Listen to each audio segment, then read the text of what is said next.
বিসমিল্লাহির রহমানির রহিম। আসসালামু আলাইকুম ওয়া রাহমাতুল্লাহ। প্রিয় শিক্ষার্থী বন্ধুরা, আজকে তোমাদের সামনে উপস্থিত হয়েছি ষষ্ঠ শ্রেণীর অঙ্কগুলো নিয়ে। আজকে আমরা দেখব 3.3 এর আমরা 13 নম্বর প্রশ্নের সমাধান। গত ক্লাসে কিন্তু আমরা 12 নম্বর প্রশ্নের সমাধানগুলো দেখেছি। 12 নম্বর প্রশ্নটি ছিল ফাঁকাগুলো পূরণ করো। ফাঁকা ঘরগুলো আমরা কিভাবে পূরণ করতে হয় সেগুলো দেখে নিয়েছি। আজকে আমরা 13 নম্বর প্রশ্ন মান নির্ণয় দেখব। প্রিয় শিক্ষার্থীরা, মান নির্ণয়, বীজগণিতের যোগ বিয়োগ সব কিন্তু একই ক্যাটাগরির অঙ্ক। তোমাদের হিসাব নিকেশ করা, ব্র্যাকেটগুলো তোলা, তারপরে কি করা, তারপরে তোমাদের হিসাব, যোগের যে হিসাব করছো, বিয়োগের ক্ষেত্রে যে হিসাবটা করা হচ্ছে, একই হিসাব কিন্তু এই অঙ্কের ক্ষেত্রেও একই হিসাবই করতে হবে। অর্থাৎ আমাদের সর্বপ্রথম আগে ব্র্যাকেটগুলোকে তুলে দিতে হবে। আমরা বলছি দুটা চিহ্ন যদি সেম, একই চিহ্ন যদি পাশাপাশি থাকে, একই চিহ্ন যদি পাশাপাশি থাকে তাহলে সেই ক্ষেত্রে হয়ে যাবে প্লাস হয়ে যাবে। দুইটাই যদি আবার প্লাস থাকে, দুইটাই প্লাস থাকলে সেই ক্ষেত্রেও প্লাস হবে।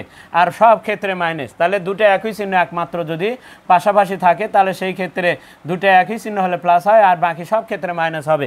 আমরা তাহলে এখন আমরা প্রিয় শিক্ষার্থীরা, আমরা 13 নম্বর প্রশ্নের ক নাম্বারের এখন উত্তরটা দেখব। দেখো 13-র ক নাম্বার, আমি 13 লিখলাম। ক নাম্বার লিখে আমি দেওয়া আছে, আগে যদি লিখি ক নাম্বার লিখে তারপর লিখব দেওয়া আছে।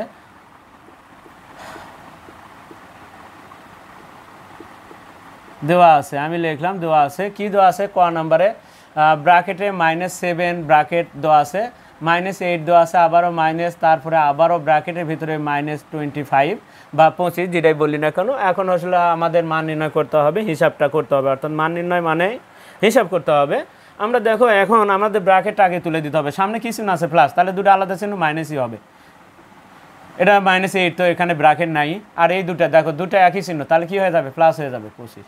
এখন হিসাব করতে হবে। তুমি এখন দেখো এই ঋণাত্মকগুলোকে আমরা এক জায়গায় করব, ঋণ। তাহলে আমি যদি একটা দোকানের হিসাবটাই বুঝে দিই তাহলে তোমাদের বুঝতে সুবিধা হবে। ধরো দুইটা দোকানে, আমি এক দোকানে যায় 60 টাকা ঋণ করলাম, পাঁচশো দোকানে আরেকটা দোকানে গিয়ে আমি আরও 8 টাকার ঋণ করলাম। অর্থাৎ আরও 8 টাকার অন্য যে কোনো একটা জিনিস নিলাম আরেক পাশের দোকান থেকে। তাহলে দুই দোকানে আমার ঋণের কত হলো? তাহলে দুই দোকান মিলে আমার ঋণ হলো 15, অর্থাৎ ঋণ 15 হবে। তাহলে ঋণগুলোকে একত্র করতে হবে। বিভিন্ন জায়গায় ঋণ থাকতে পারে তোমার। আমরা তাহলে দুইটা দোকান মিলে ধরে নিলাম এটা দোকান, এক দোকানে 60 টাকা ঋণ, আরেকটা 8 টাকা ঋণ, টোটাল ঋণ হচ্ছে 15 টাকা। আমরা ঋণ পেলাম 15 টাকা। আর প্লাস যেগুলো সেগুলো আমরা কিন্তু আমাদের নিজস্ব টাকা। তাহলে আগে বিয়োগেরগুলো একত্র করে নিলাম। এখন আসি হিসাব নিকাশ করব। তাহলে দুটো আলাদা চিহ্ন হলো, এখন দুটো আলাদা হয়ে গেল। দেখো দুটা, একটা প্লাসের একটা মাইনাসের। এই ক্ষেত্রে কি করব? বড়টা থেকে ছোটটা বিয়োগ করব। তাহলে বড়টা থেকে ছোটটা হিসাব কিন্তু ওই প্রত্যেকটা তুমি একটু আগে যে হিসাব করা হলো একই। বীজগণিতের যে যোগফল নির্ণয় করছো সেখানেও হিসাব একই, খালি ব্র্যাকেট তুলে দেয়। হিসাবটা সব ক্ষেত্রে মান নির্ণয় বলো, যোগ বলো, বিয়োগ বলো, হিসাবটা সবসময় একই থাকবে, কোনো পরিবর্তন হবে না। তাহলে 25-এর মধ্যে 15 বাদ দিলে 10 হয়, লিখলাম 10। বড়টার সাথে কি চিহ্ন? প্লাস, তাহলে প্লাস আর দেওয়ার প্রয়োজন নাই। তাহলে আমাদের প্লাসটা চিহ্ন প্রয়োজন দেওয়ার লাগবে না। আমরা ক নাম্বার প্রশ্নের সমাধানটা দেখে নিলাম। দেখো কত সহজেই। প্রিয় শিক্ষার্থী, আমরা কিন্তু এখানে তোমাদেরকে একটা কথা বারবারই বলছি যে সর্বশেষ যে হিসাবটা আমরা এখানে করলাম সেই হিসাবটা তুমি দুইটা পদ্ধতিতে করতে পারো। এখন কি করতে পারো? সবসময় দেখো দুটা আলাদা চিহ্ন হলে বড়টা থেকে ছোটটা বিয়োগ করবা, বিয়োগ করার পর বড়োর সাথে যে চিহ্ন থাকবে ওই চিহ্নটা দিয়ে দিবা। নতুবা তুমি হিসাব করতে পারো যে প্লাসের যে সংখ্যা থাকবে সেটা নিজের টাকা মনে করবা। তাহলে 25 টাকা প্লাসের, তাহলে এই 25 টাকা তোমার কাছে আছে। আর দোকানে যায় 15 টাকা তুমি কিছু কিনেছো, তাহলে তোমার 25 টাকা থেকে 15 টাকা তুমি দোকানদারকে দিয়ে দিলা। তাহলে দেওয়ার পরে তোমার কাছে যদি থাকে তাহলে বুঝে নিবা, তাহলে প্লাস হবে। তাহলে 25 টাকা থেকে 15 টাকা দিয়ে দিল, আমার কাছে আরও 10 টাকা থাকে, এই কারণে আমাদের +10 হবে। তাহলে এটাও করা যায়, এই হিসাবটাও করতে পারো। অথবা বড়টার থেকে ছোটটা বিয়োগ করে বড়টার সাথে যে চিহ্ন থাকবে সেই চিহ্ন বসে দিতে পারো। এবার আসি আমরা তাহলে অ্যান্সারটা দেখে নিলাম। এবার খ নাম্বার প্রশ্নের সমাধানটা যদি দেখি তাহলে দেখো আমাদের খ নাম্বার প্রশ্ন কি রয়েছে। খ নাম্বার প্রশ্ন, তাহলে ব্র্যাকেটের ভেতরে আছে মাইনাস কত? 13, তারপরে প্লাস কত আছে? 32, তারপরে কত আছে? -8, তারপরে কত আছে? -1।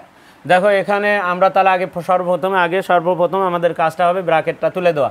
তাহলে এই দেওয়া আছে, এই ব্র্যাকেটের সামনে প্লাস চিহ্ন আছে, দুটো আলাদা চিহ্ন, তাহলে মাইনাসই হবে। অত দেখা লাগবে না, যদি একটা চিহ্ন থাকে মাইনাস তাহলে সেটা মাইনাসই হবে। তাহলে -13, তারপরে কি প্লাস কত? 32 থাক। এবার কত আছে? -8, তারপরে -1। এখন আমরা হিসাব করব। দেখো এবার দেখো আমার ঋণ কয় জায়গায় রয়েছে, অর্থাৎ কয়টি দোকানে ঋণ রয়েছে আমরা দেখব। তাহলে এক দোকানে 8 টাকা 13 টাকা ঋণ, তাহলে এক দোকানে 13 টাকা ঋণ, আরেক দোকানে 8 টাকা ঋণ, আরেক দোকানে 1 টাকা ঋণ। তাহলে এই সব মিলে ঋণ কত হলো দেখো তো, 13 টাকা ঋণ আরও 8, 13 আর 8 কত হয় 13, 14, 15, 16, 17, 18, 19, 20, 21, 21 আরও 1 টাকা, তাহলে 22 টাকা ঋণ হলো। কত ঋণ হলো তোমার? 22 টাকা ঋণ হলো। এখন প্লাসের মাত্র একটাই, তাহলে 22 ঋণ 22 লিখলাম, প্লাস কত 32 লিখলাম। এবার বড়টা থেকে ছোটোটা বিয়োগ করো, 32 টাকার থেকে 22 টাকা বিয়োগ করো, তাহলে কত হয় 10 হয়। এবার 10-এর চিহ্ন কী হবে? 32-এর সাথে কী চিহ্ন? প্লাস চিহ্ন, তাহলে প্লাস চিহ্ন। অথবা 32 টাকা আমার কাছে আছে আর 22 টাকা ঋণ আছে, তাহলে 22 টাকা 32-এর থেকে 22 টাকা দিয়ে দিলাম, দিয়ে দিলেও আমার আরও কাছে 10 টাকা থাকে, আমার কাছে থাকলে প্লাস 10। এটা হচ্ছে আমাদের 13 খ নাম্বার প্রশ্নের সমাধান। এবার আসি আমরা তাহলে গ নাম্বার প্রশ্নের সমাধানটা দেখি। তাহলে কী হচ্ছে, তোমাদের বীজগণিতের যোগ বিয়োগ সব ক্ষেত্রে সরল করো, মান নির্ণয় করো, সব কাজে কিন্তু চিহ্ন তুলে দেওয়ার পরে তারপরে সব একই হিসাব, যোগই বলো বিয়োগ বলো আর যেটাই বলো না কেন। তাহলে এই ক্ষেত্রে যোগ বিয়োগের ক্ষেত্রে সরল মান নির্ণয় সবগুলো দেখতে পাচ্ছি আমরা, এটাও কিন্তু মান নির্ণয়। এবার আমরা তাহলে 13-র গ নাম্বার প্রশ্নের সমাধানটা দেখব। 13-র গ নাম্বার লিখলাম, দেওয়া আছে যদি লিখি, দেওয়া আছে গ নাম্বার ব্র্যাকেট -7 প্লাস -8 প্লাস -90। তাহলে এটা দেওয়া আছে, এখন দেখো ব্র্যাকেট তুলতে হবে। তাহলে এখানে কোনো মাইনাস আছে, তাহলে মাইনাস, এখানে আর কোনো চিহ্ন নাই, তাহলে -7ই হবে। এখানে একটা প্লাস একটা মাইনাস, তাহলে মাইনাস হবে, আলাদা চিহ্ন হলে মাইনাস, এখানে আলাদা চিহ্ন -90। প্রিয় শিক্ষার্থীরা, এখানে 3টায় কিন্তু ঋণ, এখানে আমার নিজস্ব কোনো টাকাই নাই, এখানে প্লাসের কোনো সংখ্যাই নেই। তাহলে এক জায়গায় ঋণ কত? 90 টাকা, আরেক জায়গায় ঋণ 8 টাকা, 3টি জায়গায় কিন্তু ঋণ। তাহলে টোটাল ঋণগুলো একত্র করতে হবে। তাহলে 90 আর 8 কত? 98 টাকা ঋণ, আরও 60 টাকা ঋণ, তাহলে 98 আর 7 কত? 105 টাকা ঋণ। টোটাল ঋণের পরিমাণ হবে 105 টাকা। তাহলে কত হবে? তাহলে ঋণ চিহ্ন দিতে হবে, দিয়ে 105। আমরা এইভাবে হিসাবটা করব। কিভাবে? বলে এক দোকানে 90 টাকা ঋণ, আরেক দোকানে 8 টাকা ঋণ, আরেক দোকানে 60 টাকা ঋণ। তাহলে এই 3টি দোকান মিলে আমার ঋণের পরিমাণ কত দাঁড়ালো? তাহলে 90 আর 8 হচ্ছে তোমার 98, 98 আর 7, 98 আর 7 105 টাকা ঋণ হয় 3টা দোকান মিলে। এটাই হবে আমাদের উত্তর এখানে, কেননা আমাদের কাছে অর্থাৎ প্লাসের কোনো সংখ্যা এখানে কিন্তু নেই। তাহলে প্রিয় সেক্ষেত্রে আমরা তাহলে 13-র গ নাম্বারের সমাধানটা দেখে নিলাম। এখন আমরা দেখব 13-র ঘ নাম্বার প্রশ্নের সমাধান। তাহলে আমি এটাকে ঘ লিখলাম, দেওয়া আছে। তাহলে কত আছে? 50, তারপরে মাইনাস ব্র্যাকেটে -40, তারপরে মাইনাস আবারও -2। দেখো আগে ব্র্যাকেট হিসাব করার আগে ব্র্যাকেট আগে তোলো তোমরা। তাহলে 50, দুটো একই চিহ্ন, তাহলে কি হয়ে যাবে? প্লাস হয়ে যাবে। 40, দুটো আবারও এক চিহ্ন, +2। তাহলে এখন দেখো তো এখানে কিন্তু আবার ঋণ নাই, এখানে ঋণ নাই, ঋণের কোনো সংখ্যাই নেই। দেখো ঋণার তো কোনো সংখ্যাই নেই। তাহলে এখন কি করব? তাহলে আমার এক পকেটে ধরো 50 টাকা, আরেক পকেটে 40 টাকা, তারপরে আরেক পকেটে আমার রাখা আছে 2 টাকা। তাহলে এই 3টা জায়গা মিলে আমার টাকার পরিমাণ কত দাঁড়ালো? তাহলে 3টি জায়গা মিলে 50 আর 40 90 আর 92 টাকা। এখানে কিন্তু ঋণ নাই, এই 3টা টাকায় কিন্তু আমার তাহলে কত টাকা হলো? 3টা টাকা একত্র করলে হচ্ছে আমাদের 92 টাকা হচ্ছে। তাহলে আমরা প্রিয় শিক্ষার্থী, তাহলে 50 40 90 আর 2 92, এটাই হবে আমাদের তাহলে কয় নাম্বার প্রশ্নের সমাধান? এটা হবে আমাদের 13-র ঘ নাম্বার প্রশ্নের সমাধান। প্রিয় শিক্ষার্থীরা, তাহলে আজকে আমরা গত ক্লাসে আমরা কিন্তু 12 নাম্বার প্রশ্ন, আজকে আমরা দেখলাম 13 নাম্বার প্রশ্ন সমাধান। এর পরবর্তীতে যে অঙ্কগুলো রয়েছে তোমাদের ষষ্ঠ অর্থাৎ 3য় অধ্যায়ের যে অঙ্কগুলো রয়েছে সেই অঙ্কগুলো নিয়ে কিন্তু আবারও তোমাদের সামনে উপস্থিত হব।